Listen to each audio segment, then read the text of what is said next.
On behalf of Michael, Ian, and Philip Baldwin and the Marian Institute, welcome back to the Three Brothers Quest, Mauro Biglino. Oh, thank you for having me in your podcast. Well, and thank you for... I'm very happy. And thank you for having us in your place. Okay. It's so wonderful to be here. We are at home, so we are discussing friendly. Yes, I know. I feel like this is very intimate. Yeah, it's an honor to be here. So the subject of today's podcast is your brand new book called Skies Afire, War Machines and Technology in the Ancient Texts. And Yes. you co-wrote this book with the great Swissman Erich von Daniken, Yes. who wrote a very popular and I would say very provocative Yes. book many decades ago called Chariots of the Gods. The gods. Yes. Yes. So before we get into all of that, Mauro, for those who missed our first conversation, Yes. just a quick recap. You are from Italy, Yes. from Torino? Torino. Here in Torino. You grew up in the Christian tradition. Yes. Catholic tradition. Catholic Yes. tradition, yes. I was brought up in Catholic tradition. Yes, and you described yourself in our first podcast as relentlessly curious. Oh, yes. It's my main characteristic. Yes, which I think is important as we get into this. Yes. And I would encourage our viewers and listeners at Three Brothers Quest to go back and listen to the first conversation with Mauro. But just to bring everyone up to speed, you are trained in a number of languages: ancient Hebrew, ancient Aramaic, Ancient Greek, Latin. Yes. English. Because in order to translate the Bible, it's necessary to know these ancient languages. Yes. Overall, Greek and Latin. Yes, and you did collaborate with the Vatican on biblical translations until you had a parting of ways with them. Disagreement, perhaps, or... Yes, I translated for Edizioni San Paolo, which is a publisher who works under the Vatican. I translated 17 books of the Old Testament from Masoretic Hebrew. Masoretic Bible is the Bible from which depend all the Bible we have at home. Yes. Essentially. Yes. And they published 17 books with my name. And in the contract they gave me was written clearly that I had to make a literal translation. Yes. Word by word. Yes. Without interpretation. Without elaboration. Yes. And so I did. Yes. They published 17 books, but during this work for them, I noticed many mistakes. Yes. Many misinterpretations. In translation. Yes. And so I point out these inconsistencies. Yes. And I started in 2010. I started to be public. I started to speak in public about what, in my opinion, is really actually written in the Bible. And Edizioni San Paolo show kindly me the way out. showed you the door. Okay. We say in English. Okay, Yes, okay, yes, the door. yes. The door out. Yeah, and so that was 15 years ago. Yes. Yes. Yes. So, and you have been very busy since that time, and we discussed these books in the first interview, but just again, for folks who have not caught up to speed. Gods of the Bible, a collection of interviews with you called The Naked Bible. Yes. And your most recent book, Solo, Jesus, Demigod. Yes. And in these books, you argued, and again, in our first podcast, that if you take the Bible translated literally, Okay. you will not find in a literal translation of the Bible an omnipotent, omnipresent, monotheistic, all-knowing, all-seeing God. Absolutely no. Yeah. In fact, and last point from our first podcast, when you look at words like Elohim Yes. or Yahweh, Yes. what you discover is those words do not refer to this omniscient, Spiritual omnipotent God. the spiritual God up in the heavens, but rather beings Yes. who in many ways seem to act a lot like humans. Yes. Beings in flesh and blood. Yes, they eat, Absolutely. they drink, they fornicate, they have emotions, they get angry, They fight. with one another. Yes. So the Elohim, specifically Yahweh, which often gets translated as this omnipotent, omniscient, monotheistic God in the heavens, is actually, you're suggesting, something else. Yes, I for these terms in particular, I suggested not to translate, but let them just they are. Yes. Why? Because actually nobody in the world knows the real meaning of these terms. Elohim can be translated the power ones, The power. but we are not sure. Yahweh is a term that was translated in many ways, but it's necessary to know that Yahweh was pronounced for the first time when the Hebrew language didn't exist yet.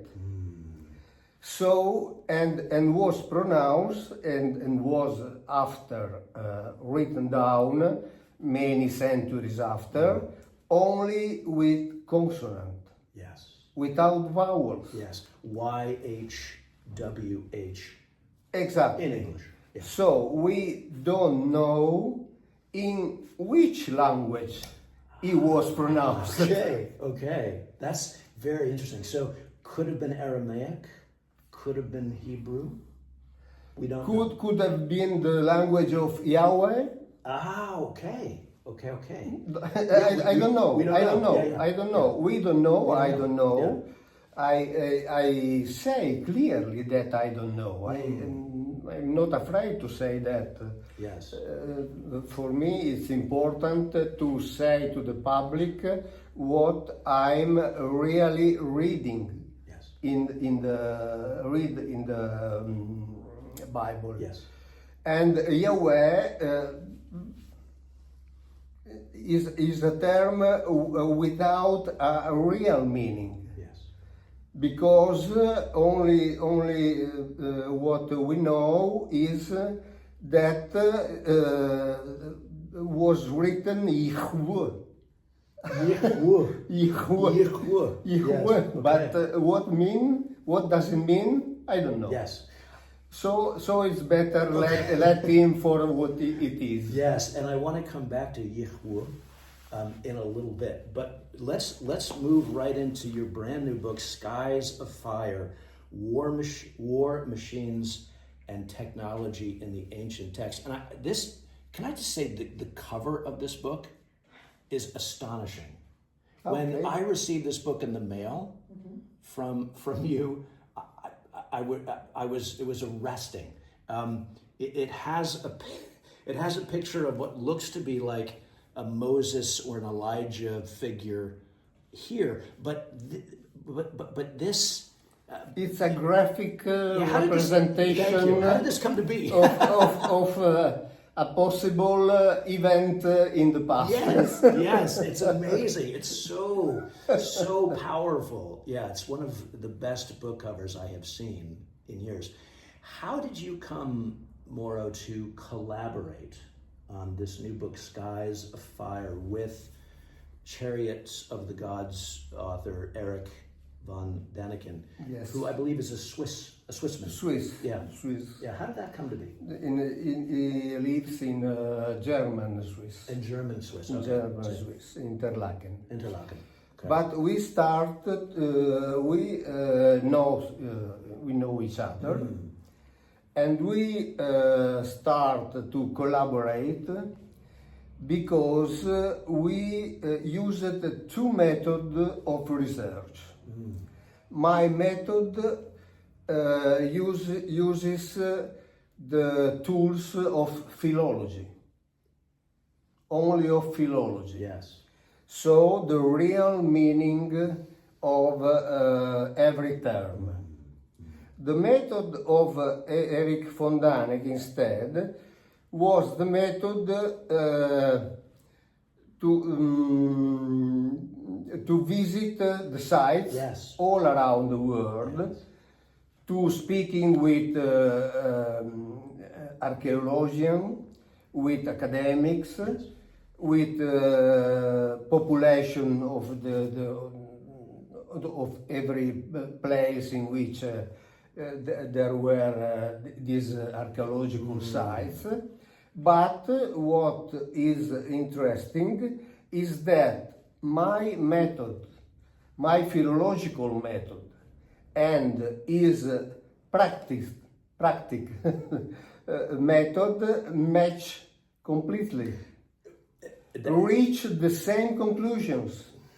Okay. So the philology of Mauro matches the archaeology of Erich. Yes. Yeah. So those are two very powerful disciplines that seem to complement each other. Yes, yes. So how did you two decide to collaborate together on this particular book? Because we want to document to the readers, of course, that the people, ancient people, Yes. all around the world, narrated essentially the same history, absolutely the same history, which is the history of a contact between humankind and beings belonging to an higher civilization. Okay. And these beings intervened on humankind, on primitive humankind, in order to give them the tools for reach an higher civilization. So they taught agriculture, farming, they taught writing, reading, building, living in an organized society, and so on. And all the people tell the same history. That was one of the most interesting dimensions to your new book. It's not just focused on the Bible. No, absolutely. You describe in the subtitle of the book the ancient texts. Yes. So you broaden your analysis to beyond the Christian Bible, let's say. Yes. What is important it's to tell to the readers that the Bible is one of the books that ancient humankind wrote in order to record what happens. Yes. What happened Yes. in the long past. Yes, what happened back there? Yes, yeah. One of and we in the book we document that all around the world, from Australia to North America, from South America to north of Europe to Africa to the Middle East to the China, we have the same histories. So absolutely the same histories. Yes, it's so fascinating. And so we cannot think that all the people invented the same history. Yes. It's impossible. Yes. And at that time there was not internet.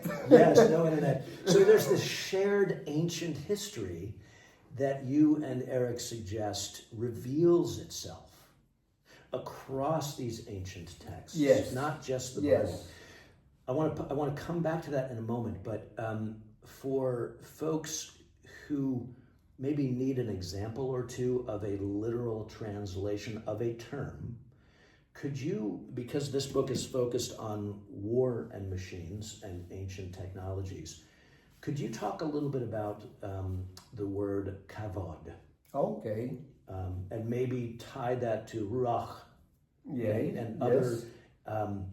This will give our listeners and viewers just a taste of what you're up to with your literal with your philology. Yeah. Yes. When I was translated for Edizioni San Paolo, I had the need to search the real meaning of the root of every term.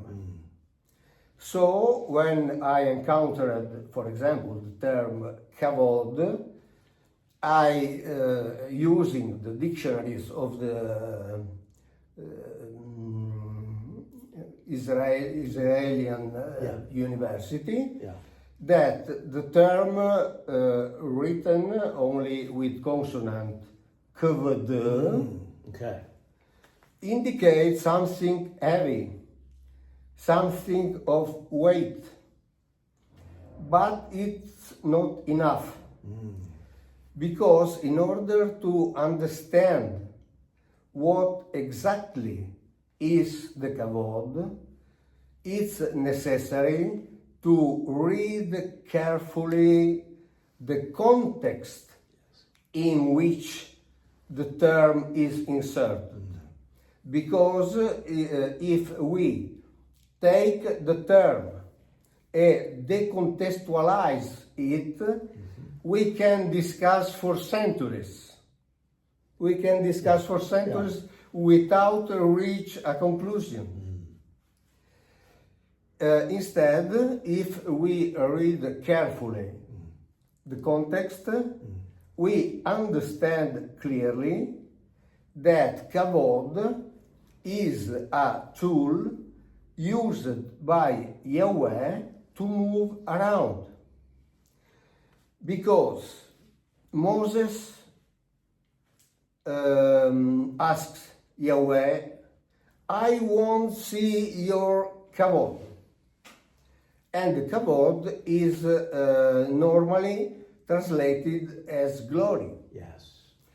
And if Moses asks Yahweh to see his glory, it means that God was moving around without his glory. Yes, yes. And perhaps this up here is the kavod.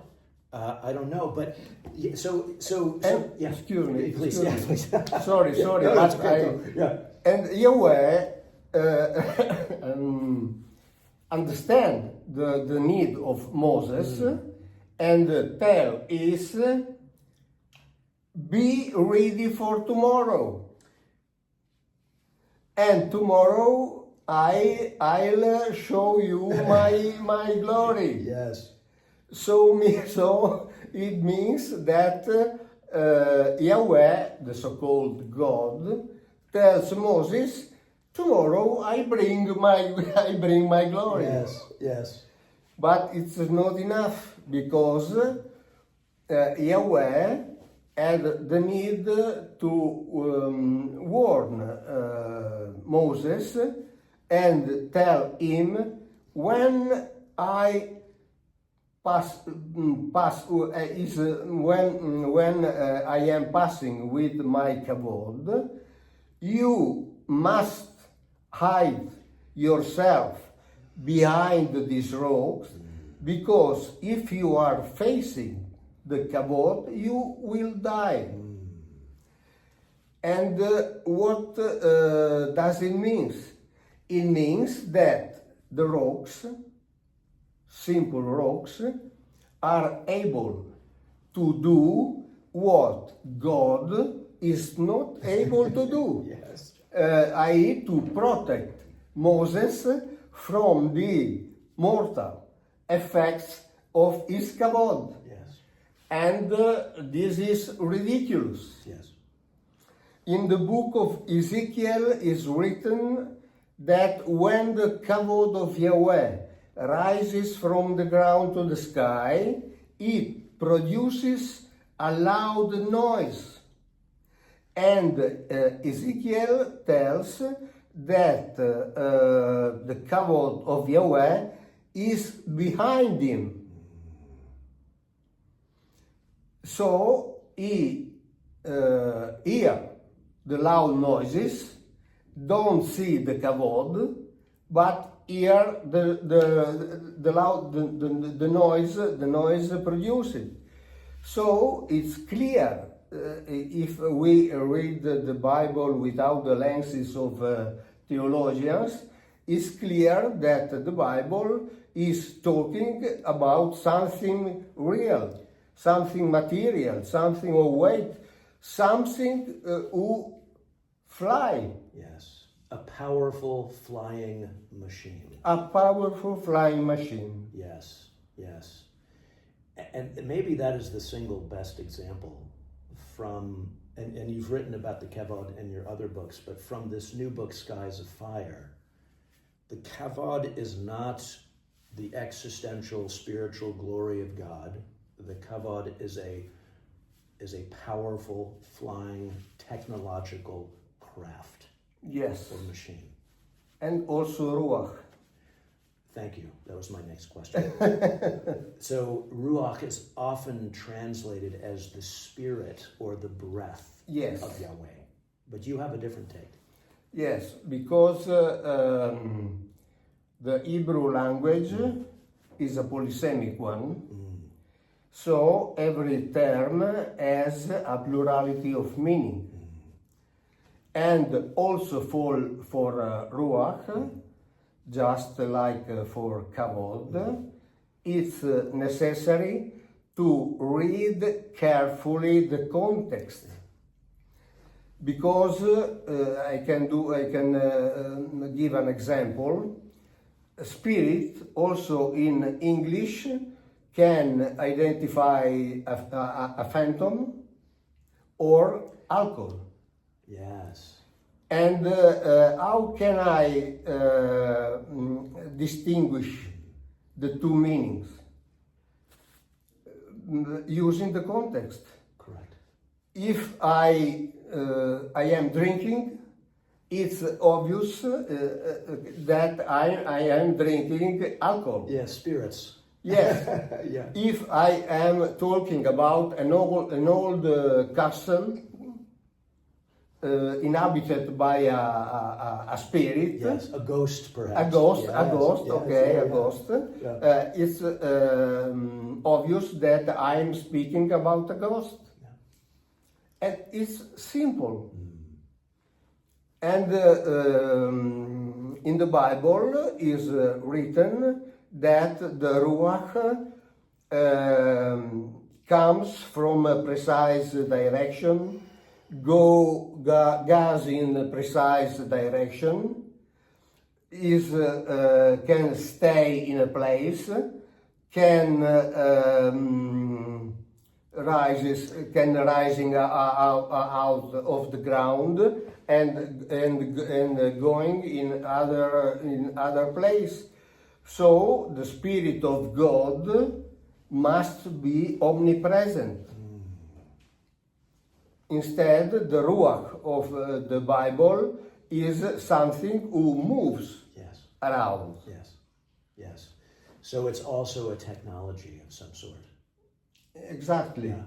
And in the Bible there are many mechanical flying objects. We have kavod, we have ruach, we have merkava, Yes. we have ephah, we have megillah, we have keruv, and so we have many kinds of flying machines. And it's clear, for example, is clearly written that on the keruv, Yahweh was moving around just like one is driving a horse. So he was sitting Yes. on the keruv, Yes. just like one is sitting on a horse. Wow. And this is written two times, clear, without my translation. Yes. Yes. Is a literal meaning of these phrases. So the kavod is a chariot of some sort, let's say, and Yahweh is the charioteer. He is the driver. Yeah, the driver. Okay, that's so fascinating. Can I ask you about one more before we move on? Because our listeners and viewers will be curious. The Ark of the Covenant, Yes. which was, of course, made famous through Hollywood in the United States with Steven Spielberg's film Raiders of the Lost Ark with Harrison Ford. You and Erich write about the Ark of the Covenant. Yes. Can you say a few words about that? Ark of the Covenant is clearly a tool that can be considered as a generator and condenser of energy. It could be handled only by men who were prepared to do it and who were dressed to handle the Ark of the Covenant, because it was very dangerous. Who touch this ark without the necessary protection die immediately.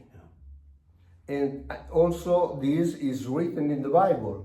And when the ark is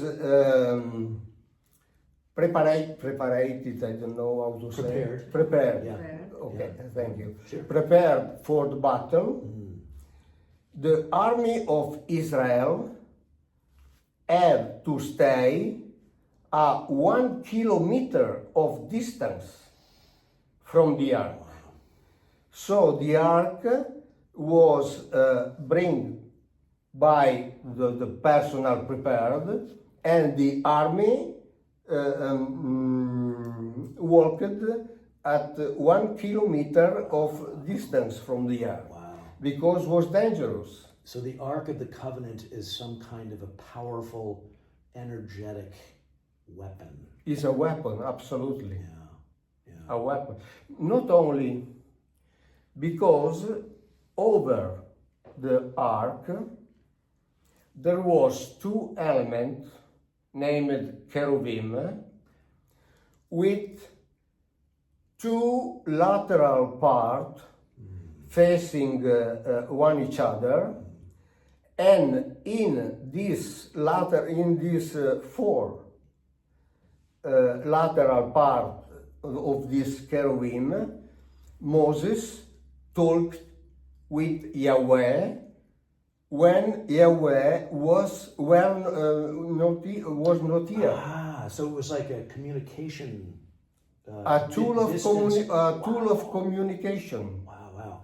And the word cherubim, some in English sometimes pronounced cherubim. Cherubim. And what's funny about cherubim in English is often we will conjure cherubim as like little, cute little angels who are flying around. Just like in Italy. With same thing. Just like in Italy. And you were saying the cherubim actually was a long distance communication device as part of this energy weapon. Yes.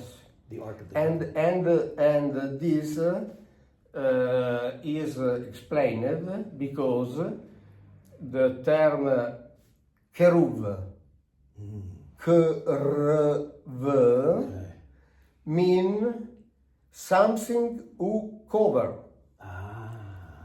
And the cherubim which were over the Ark of the Covenant covered this ark, and the other types of the cherubim had the whale, ali, wings, Yeah. had the wings that were folded when they were staying in a place. Wow. And in many books, extra biblical, is written that when cherubim were resting, ceased the rumor, the noise, and ceases the wind. Okay. They were doing when were in function. Yes, they came to rest. They came to rest. They kind of turned off, I guess. Exactly. Yeah, that's amazing. Exactly. And when you say extra biblical texts, again, ancient Hindu texts. Oh yes. Right? Yes. Can you talk for a moment about some of the other texts that you and Erich explore in the book? Yes. In Hinduism, there are many kinds of flying machines. The most famous are the Vimanas.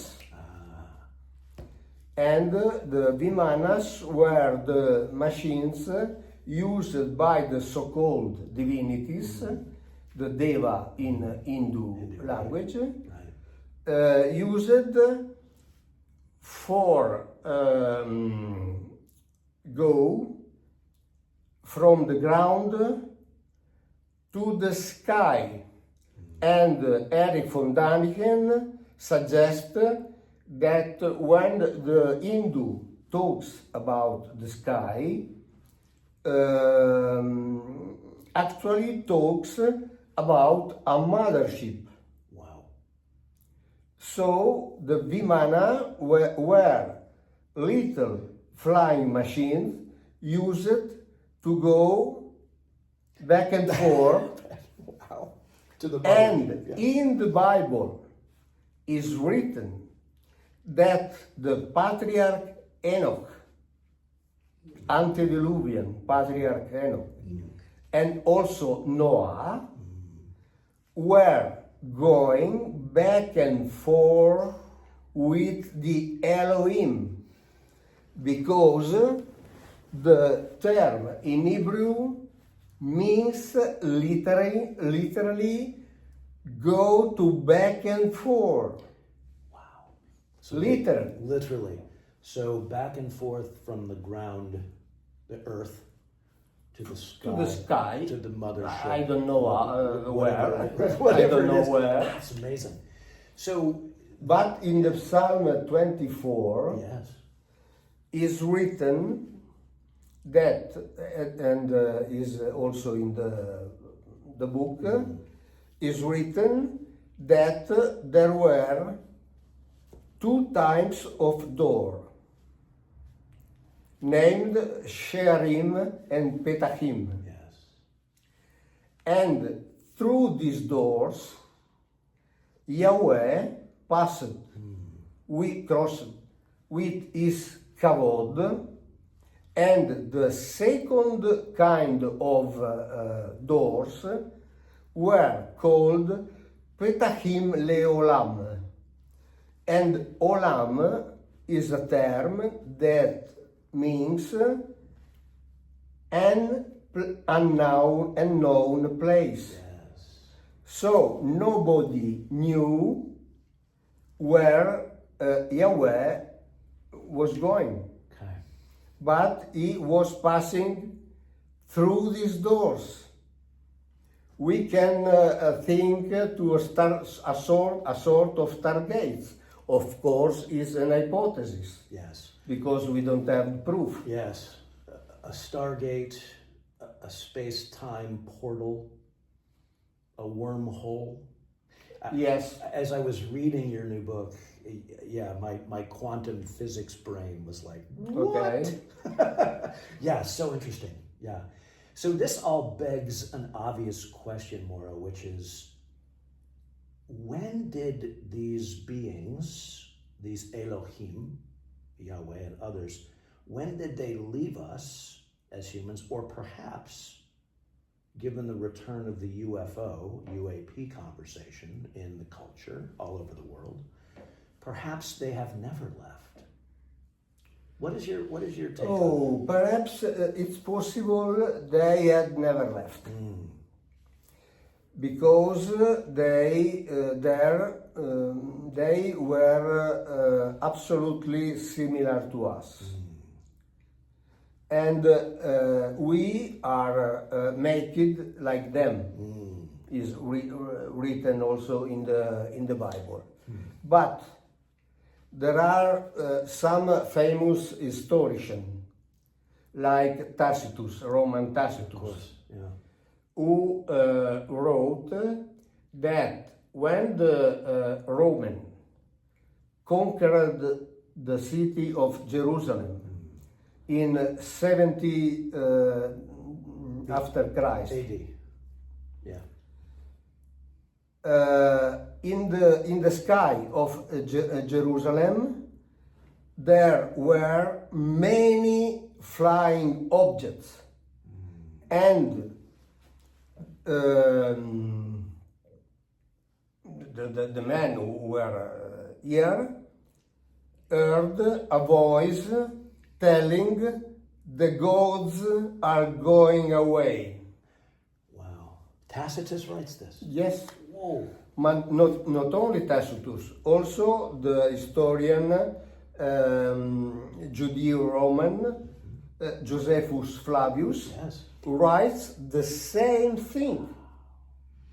And it says that this fact appears incredible, but this fact, this event had many testimonies, many witnesses. And so for Tacitus is absolutely real. So, And it's possible that they got away in this moment. Yes. But Saint Paul, in one of his letters, tells, be careful to the hospitality, because without knowing, it's possible that someone of you has hosted one of them. wow. Because they are like us. Yes. Yes. And so is written in a letter of St. Paul. Wow. And it's were normal Yes. for them. So if we look at historical accounts, again, going back to ancient times, you're suggesting that we actually see the appearance of these beings much more frequently than we might think. It's possible, absolutely. Yeah. That's so interesting. So the brothers wanted me to ask you about the work of Zechariah Sitchin. Yes. Some of our audience will know Sitchin's work. What is your understanding? What's your take on his But I think that Zechariah's teaching has been the first who read in the Sumerian laws the same history. Because the Bible is a sort of summary of Sumerian history.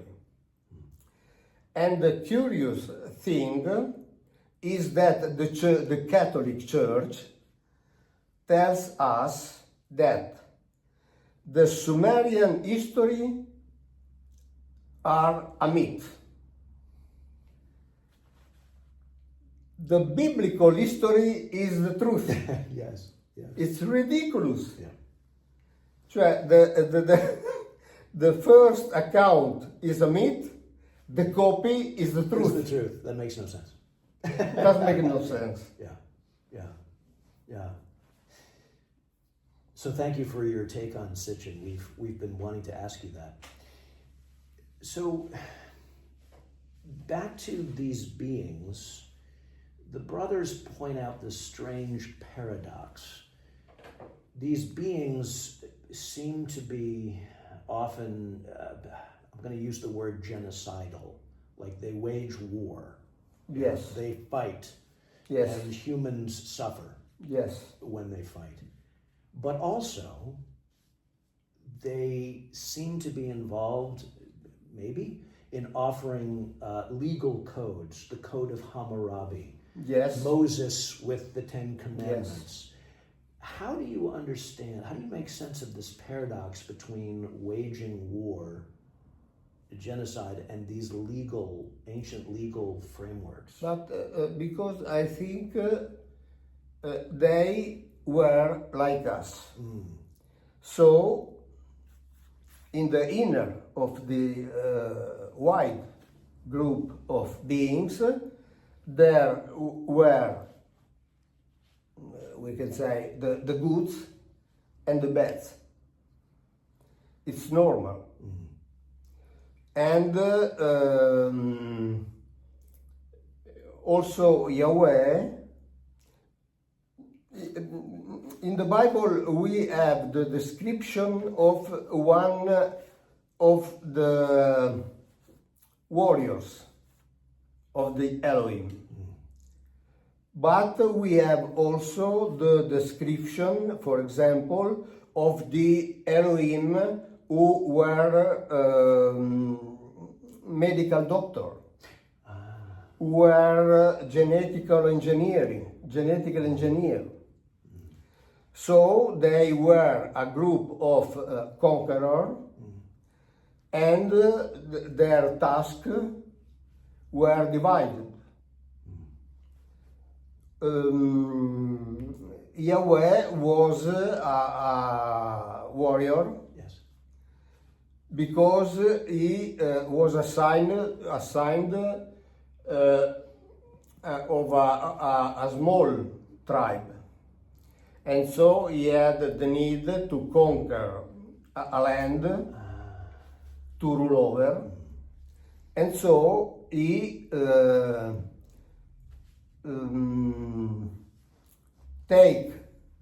took a generation of these people in the desert in order to form an army. Okay. Because they who were gone out of Egypt were agricultures or shepherds. But Yahweh had the need to have a generation of warriors. Yeah, soldiers. Warriors. Yeah. And so he took these people in the desert for 40 years. Yes. No? In order. Yes. So he trained them in the desert. Exactly. The Hebrews. And after Yeah. he tried to conquer a land, the famous Promised Land. Yes. But, and this is another proof that Yahweh was not God,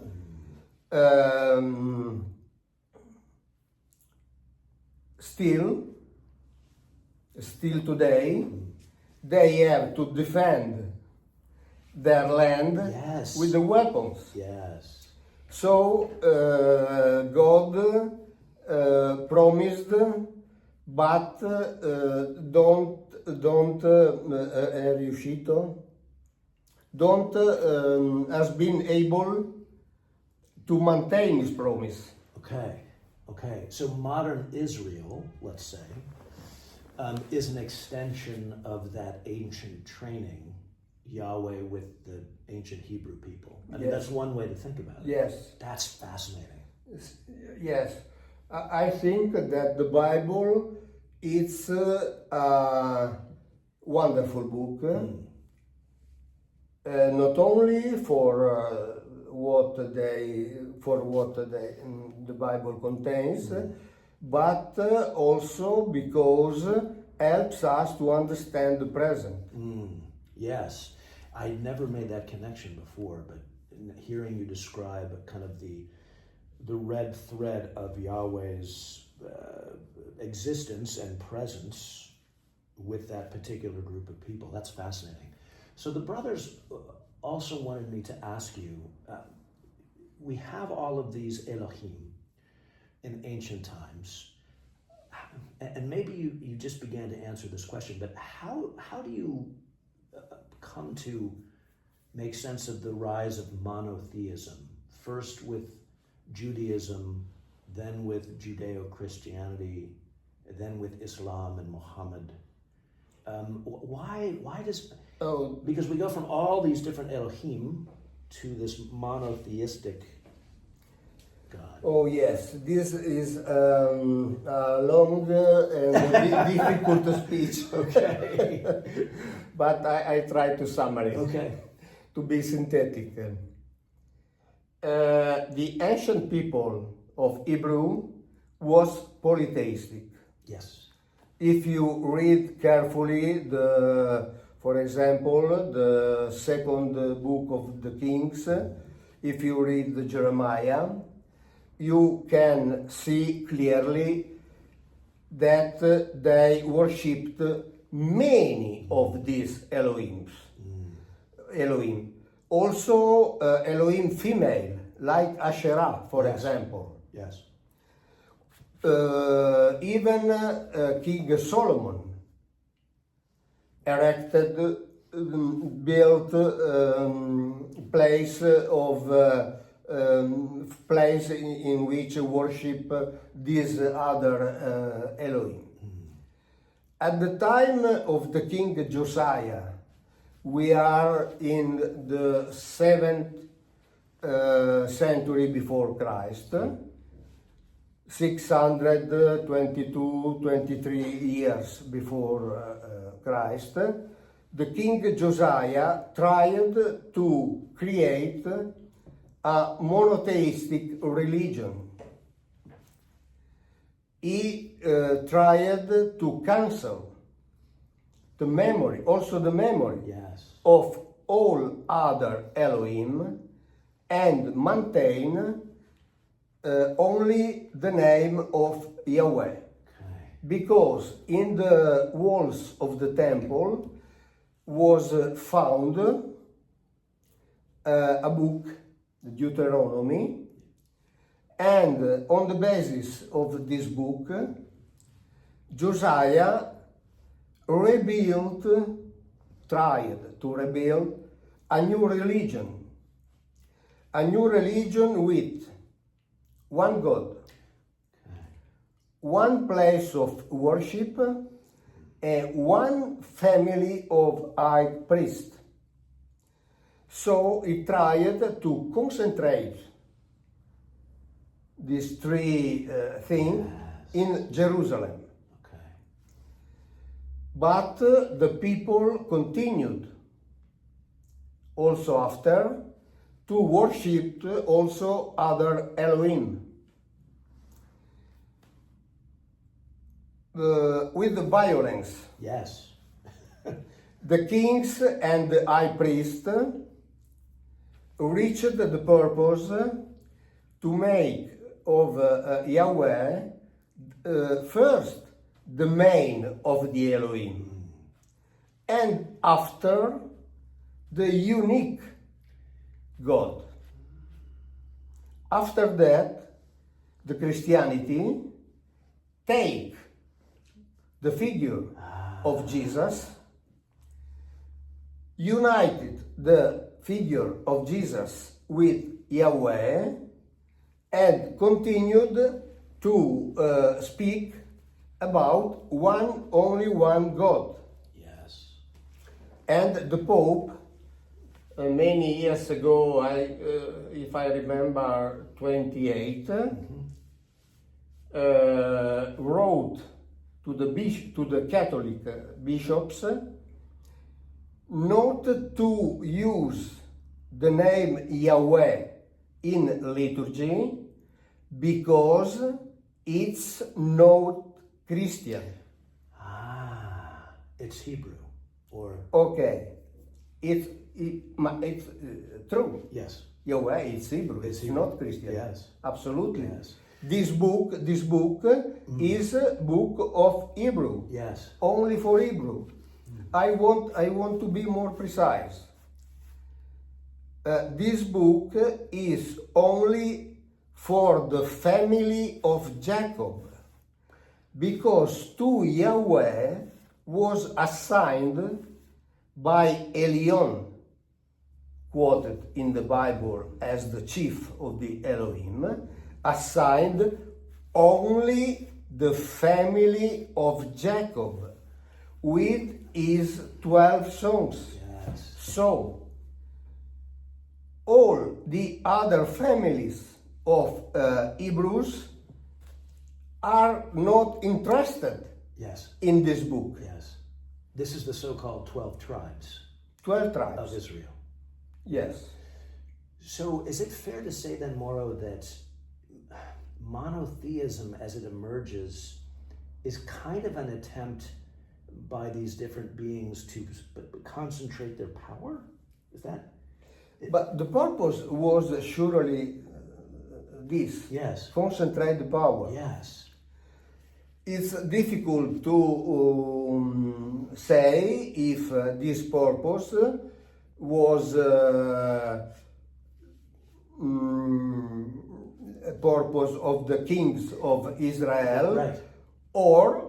but it's absolutely possible that was a purpose of the Elohim. Yes. So absolutely. Yes. So the Elohim, Yahweh, others are conspiring with humans in powerful political positions to create these power centers, if Okay. you will, or these. Wow, so wild.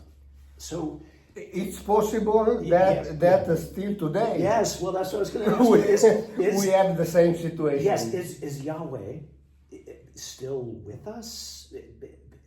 How would you answer that question? I mean, we tied it back to sort of the modern nation state of Israel, yes, but Yahweh as a being, still around? We don't know. We don't know. We don't know. But is sure that Yahweh was very able. And so it's possible that during the centuries he had concentrated the power. Yes. It's absolutely possible. Because the most important nation in the world refer to Yahweh. Yes, yes.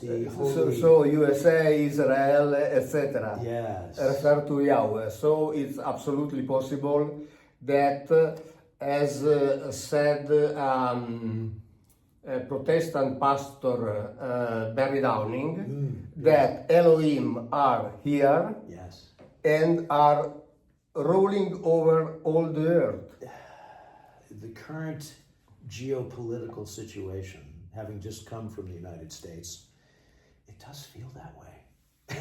Oh yes. Yeah. It's so Absolutely. so fascinating. Yeah. Well, two final questions for those who are listening and watching, who are still wondering about UFOs, UAPs. See. if they were to ask you, Mauro, how do you understand UFOs today? What would you say? How would you answer that? But it's possible that they are still here. They being Elohim. Elohim. Yes. They have hidden bases, submarine bases, Yes, for example. under the ocean. For example, Yes, because UAP go in the water, Yes. into the water, and so it's absolutely possible that they are here and are moving. The sightings are so many that So many. it's impossible that all are visions. It's absolutely impossible. Yes. One, at last, one, Yes. it's true. Yes. Well, and let me interject. There's a brilliant U.S. historian. You may know his work. His name is Richard Dolan.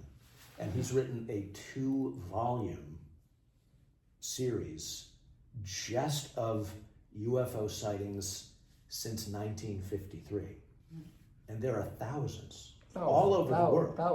Thousands. And I've been immersing myself in his work as a historian myself, and it's astonishing. And the Middle America is Yes. one of the places in which the sightings are very, very many. Yes. Many, absolutely. In effect, when my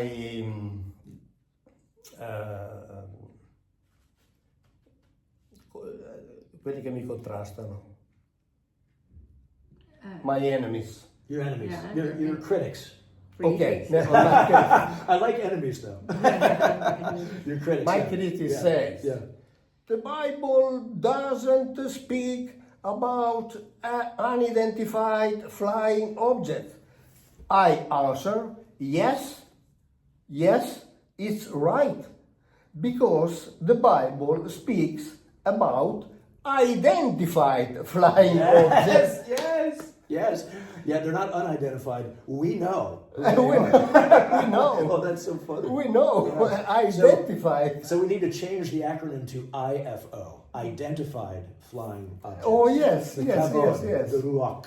Yeah. Oh, that's of Yahweh. Oh, that's so funny. Oh, I like that. And the descriptions are so precise that can be vision, absolutely. Yeah, and you're philological, is that right? Your use of philology and the ancient languages simply to reveal what is said in these ancient texts is so powerful.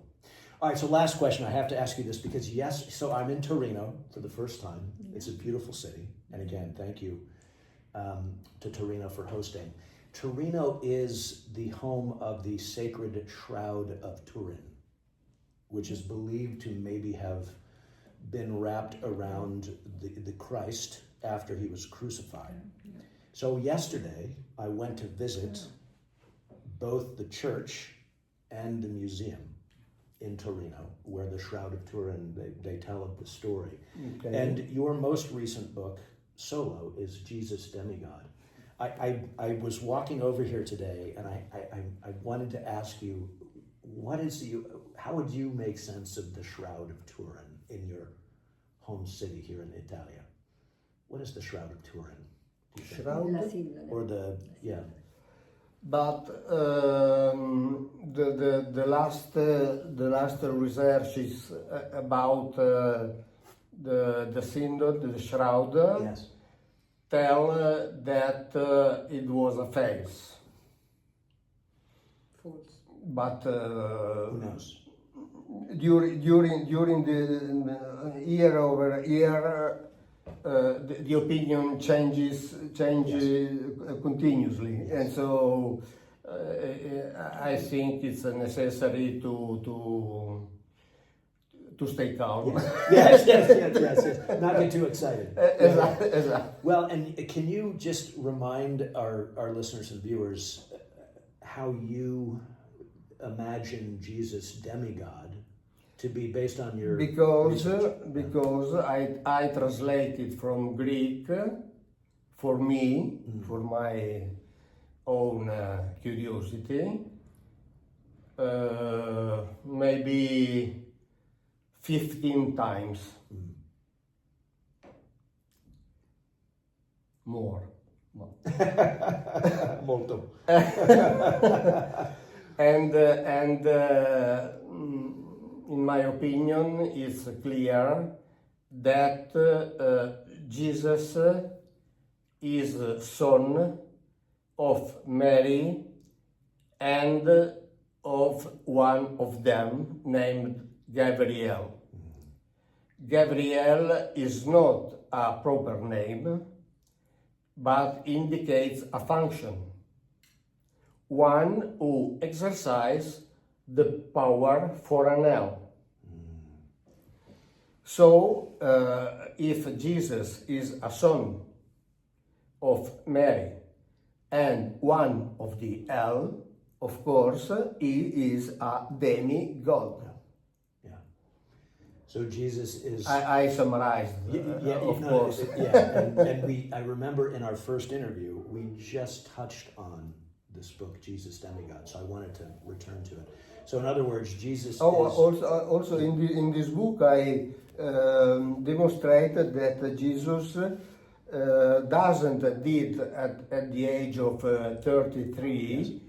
Yes. But that at the age of 42, 43 years. Yes. So Jesus, in other words, is part human and let's say part Elohim.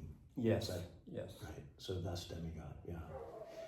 Well, Mauro, once again, conversation number 2. My mind is expanded. Thank you. So can you tell us what is next for you? You have a new book, Skies of Fire, with Erich von Daniken, War, Machines, and Technology in the Ancient Texts. You're just introducing this new book to the world. You were mentioning... Oh yes, I have many topics. Yes. To talk about. Okay. And you are translating the books into always. The publisher Tutti. Yes. Translates every book. Yes. Amazing. Because it's important. Yes. My previous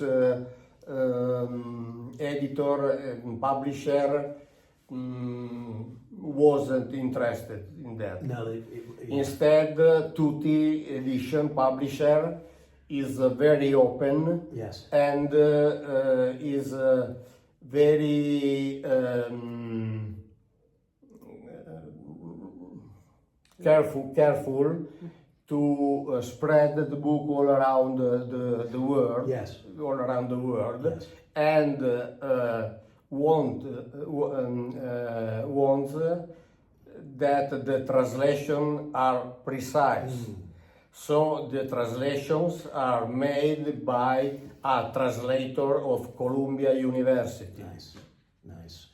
And I should say too that you include the original languages in your books. So for anybody who wants to verify, take a look and verify the translations, for example, in Gods of the Bible, you lay it all out right there. Yeah, it's important. It's very important. It's very important. Yeah. Let me ask you one last question. Brother Philip Baldwin, wonders what you're doing is obviously very provocative for those religious authorities who have, let's say, staked out particular interpretations, whole religions, right, built on theological interpretations of the Bible. Do you see yourself, Mauro, as a provocateur, or do you see yourself purely as a scholar who is doing original literal interpretations? How do you make sense of your work? I'm sure in this answer. I am only a translator. I always say that I don't want build a new religion. Don't want to build a sect. I only want to say to the people what is really written in the Bible. Stop. Punto. For me, my work finish when I say what is really written. And I hope that the people take what I'm saying, I'm writing, to reason in absolute autonomy, without following me. Absolutely. Absolutely. Nobody have to follow me, because I don't know how I am going. Where Yes. you are. I don't know. You don't know where you are going, other than you are providing a literal roadmap Yes. based on the ancient languages and texts for what may have happened and maybe is still happening. Yes, yes. And I want to respect absolutely the ancient authors, because often the theology tells things that in the Bible are not present. And this happens because the people don't read the Bible. Just hear what the priests, bishops, cardinals, the Pope say, but often the Bible says other things. Yes. Absolutely. For you want an example Please. in a English Bible? Quale vuoi? Te la passo? Questa? Oh, this is a very good Translation. Yes. Revised New Jerusalem. edition of the Bible. And for example, I tell this thing from 2010, and only in the last years, finally, the church and the translator admit that, for example, the Bible doesn't speak of Almighty God. In Genesis 17 is written, when Abraham was 99 years old, the Lord appeared to him and said, I am El Shaddai. El Shaddai is always translated as Almighty, omnipotent. But finally,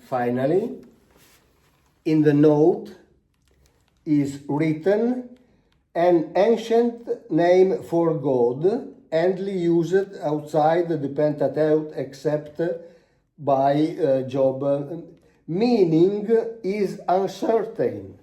Perhaps Shaddai, not Almighty, Yes. God of the mountain or of the open desert. Yes. But there is another interpretation that the translators doesn't quote. Shaddai derives from the root shaddad, who means to be violent. So, in this situation, Yahweh could have said, I don't know if the verb is right, said to Abraham, pay attention, Abraham, I am El the violent. Oh, yes. So execute my orders, Yes. because I am violent. But this is not written in the notes. No. But it's important that they wrote that Shaddai means God of the mountain and or God of the desert, Yes. not the omnipotent. Yes. And they use the word perhaps, Exactly. which suggests a little uncertainty. Exactly. Gli occhiali, Mauro. Exactly. Yes. And it's for that I often recommend to read the Bible. Yes, yes. Absolutely. Yes. Because reading the Bible, the reader reading carefully the Bible, reading, being carefully to the context, as I said before, everyone can understand what the Bible is writing about. Yes.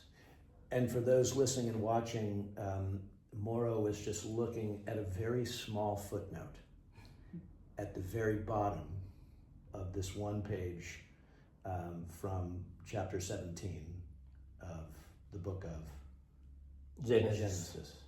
Yeah. That was an amazing way to end. Oh, Because yes. You just, in just a few moments, Mauro, showed us how our understandings of ancient history and Yes. these Elohim, how those understandings are beginning to shift. Yes. Ever so slightly, thanks to your work, and this will have ripple effects across the world. I just write or say what is really writing, Yes. really written in the Bible. Yes, yes. For example, in Isaiah, was present the prophecy of the Virgin Maria. Yes. Since 2010, I always said this prophecy is not present in the Hebrew Bible. Always. This prophecy is not present. In 2017, in German, I had a conference, and the people arrived with new edition of German Bible, and the prophecy wasn't present yet.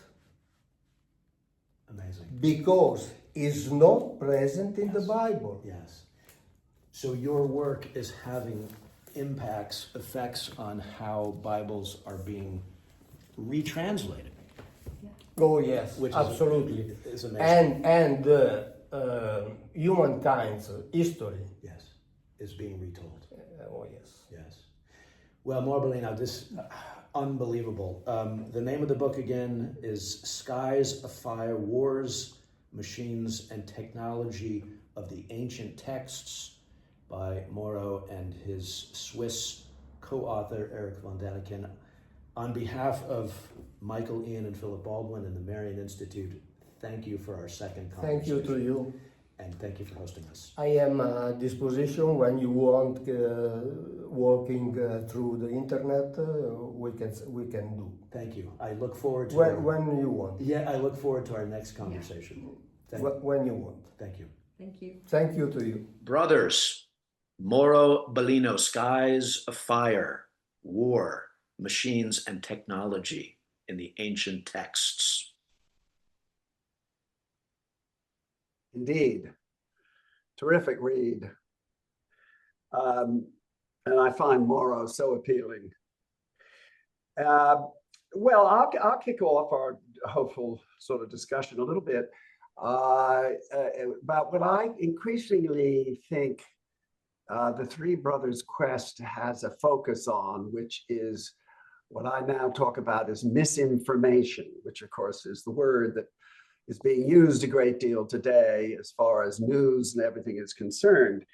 And it strikes me that I love at the very beginning of his book, actually, it's not in the interview, about the Phoenician priest, Sanchuniathon, who lived in the 11th to 10th centuries BCE, complaining, I believe, about what the Egyptians were up to in converting reality, truth, factual stuff into myth. Mm. And this was brought up by Eusebius of Caesarea, whatever it's pronounced. And just saying also, there's been too much conversion of real stuff, factual stuff, into myth. And so I think that's really very important when we consider what Mauro has done. And I think that the other thing is that there's so many mysteries, whether it's Sirius B, the star, whether it's Zimbabwe, and whether it's the 1,000-ton blocks in Baalbek that nobody seems to understand. And the list can go on and on about these great mysteries. And everybody just goes, well, so they're a great mystery. Or let's just turn it into a nice little story, or convert it into a myth.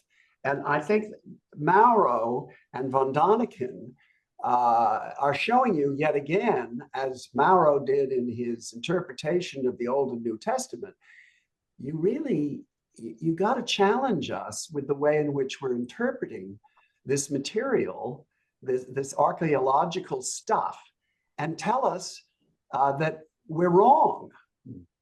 And I think it's pretty powerful. Those are my 2 bits. Thanks. Come on, brothers. Chat away as I drink my tea. No, that's good. Philip, if you have something to say, say it, because I'm not sure what I have to say. Well, I like what Michael said, and it is fundamental. I wonder if the whole concept of myth is a mistake as a concept. Myth is history that we haven't sussed, or whatever. And if I suppose the De Santayana and his co-writer Von der Schand. Thank you, Ian, so extraordinarily plunged into this subject and tried to make sense of it discreetly so that they wouldn't get fired from Harvard or wherever because of doing so.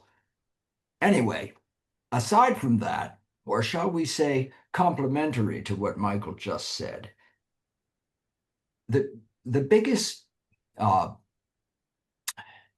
don't want to say problem, the biggest conundrum that Mauro Biglino poses for me is I kind of start from a point of where I buy what he says. I personally buy what he says. I personally think that the Christian Bible, as it's been inherited down to us and is interpreted to us by its purveyors, is just nonsense. I don't want to hurt anybody's feelings, but it's never made any sense to me. Anyway, Biglino provides me with a way of it making some sense. But there's a problem. And the problem is Biglino's interpretation of the Bible, as far as I can tell, is a totally rationalistic, scientific material backstory of peoples here, there, from other galaxies. Who knows where these Elohim come from? And it doesn't make any difference where they come from. They clearly existed. They clearly weren't very nice people, whatever. And they messed with us, whatever. It's besides the fact that it's not a very warm-hearted little fairy tale in its truth, but that it reduces us to sort of where we are now, in a spiritually dead zone. Mm-hmm. And is that possibly why, because of that, the inheritors of this mistaken mythology applied to it all of these religious trappings so as to give this story meaning? And flash forward, how do you account for the cathedrals? You know, how do you account for the power of some of these things, which we know are spiritually powerful? You walk into one and there's something going on above and beyond the bricks and the mortar. And so people did find a way to attach meaning to what if we accept Biglino's story, is a history book full of facts and machines and spaceships and violence and death and killing and so forth. And that's what keeps going on in my head for me. How do we make sense of this? How do we make this new story of our history, which exposes our history as being profoundly fraudulent in some sense, and do something positive with it? Yeah. Very good. Wow. Thanks, Phil. Good reflections. They sort of make both Michael and Philip, in this occasion, make me want to sort of roll back and think more. So I have quite a few reactions, having just listened to the thing itself. One was, for instance, I mean, we're in a, no wonder we love mafioso stories. I mean, they're popular to the very present moment. And they go all the way back to the work of Sitchin and now Biglino. And there's a little remark that Mauro made when talking about Yahweh, quote unquote. He was very able. And that's, you can hear the Godfather saying why he appointed someone. He was very able. Yeah. Anyway, that's one little point, that you can think of this whole thing as a mafioso story of power politics. And Zachariah, let's doff a hat to him. You didn't have time enough to really push him on Zachariah's work. Right. But it's completely concordant with what Mauro shared with us. So that's one thing. The other sort of minor point came out. I always thought of Judaism and Hinduism as the two non-axial religions, as we know. All the great formative figures of the time we're living in, the Buddha, Plato, Zoroaster, with the exception of Muhammad, happened around, 5,000, 6,000, 100 years BCE. Well, Judaism fits right in. It's Josiah, just before the destruction of the temple, first temple, who decides to create monotheism. He didn't do it alone. The great prophets, the original great prophets, join him in excoriating and exhorting the Israelis of the time to please stop this polytheistic whoring around. We have one God that we should be loyal to. So that was a kind of eureka for me. And I think you can transpose the same logic into the Hindu pantheon, but I'm not so sure, because he of course talks about how Hinduism, the ancient Hindu texts, corroborate this whole, the ETs gave birth to you folks. That's why you look alike. Anyway, and it hooks in with, I think, things we're going to come to whether we like to or not, which is that the power of universal stories about how we originate from sky gods or sky god. And I found mesmerizing his remarks on the kavod and the ruach and the Ark of Covenant. Well, but it's radical. It's radical. I mean, like everyone in this room, I grew up with the traditional interpretation. And what do we make of it? To come back, kind of circle back to Philip's provocative and I think absolutely important, which is observation, which is, well, what about the great cathedrals? The one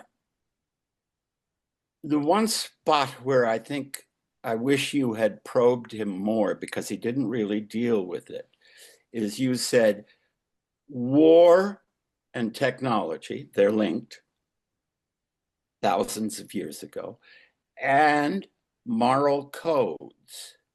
So Hammurabi, the 10 Commandments a few hundred years before Hammurabi, or even 1,000 years before. How do these gods, who are all of them, as far as I can tell, warlike, how do they also take such care and attribute such importance to moral codes? Yeah, beautiful, Ian. My sense in Mauro's answer to that question is that the codes were used by Yahweh and other Elohim to cultivate a sense of loyalty and exclusiveness to a particular Elohim warlord by the human tribe over which Yahweh governed, which to me was mind-blowing, especially when Mauro kind of made the link to the modern nation state of Israel in this instance. And that to me was, I'm still haunted by that moment. Yeah, good. Yeah. So let me ask you guys maybe one more question. What was sort of your biggest kind of aha from listening to Mauro for a second time? For me, it was and Ian, I think you hinted at this, the unanswered question of UFOs, UAPs, call them whatever you want, but kind of this robust global conversation going on right now about these mysterious craft in the sky, and maybe Mauro hinting at, well, you know, those have been with us for a long time. I mean, According to the Bible, skies afire. Yeah, yeah. Well, they've been around for anyone who's been steeped in the lore. They've been around forever and a day. They never went away.